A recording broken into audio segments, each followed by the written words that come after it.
Videohan natin itong mga bata ni Naksesa sa badminton. Si Naksesa habang nagka-involve siya sa registration ng grade 1. Nandito din siya, ayan, nagpapapractice ng kanyang badminton. Multitask si Naksesa.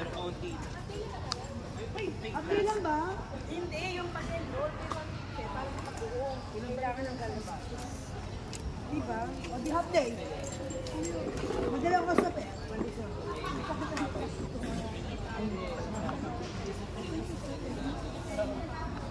Binandig siya. Kasi ma'am, 8 hours is equivalent to one day service credit.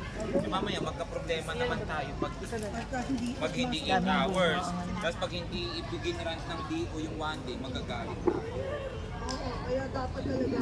Para hindi sila makareklamo, eto, kami ako, 8 hours. Ang hindi lang natin alam na kung anong hihingin ng DO na DTR. Sulat kamay o yung bayo. Bayo, meron tayong bayo. Pwede mo. Ako din na bayo.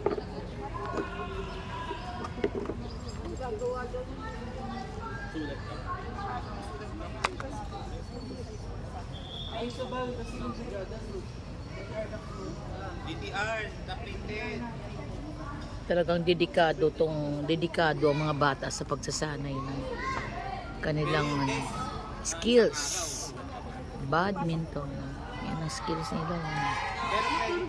Kahit Sabado, nagpa-practice sila. Meron kayo?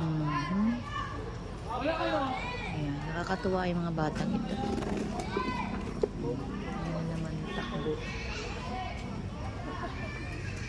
Ang ganda lang dito sa MES kasi ang lawak ng playground.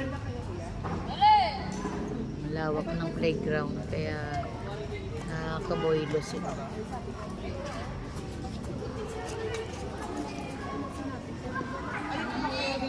Yan ang kanyang coordinator. Nakadilaw. Yan ang coordinator sa sports. Ay, coordinator. Trainer pala.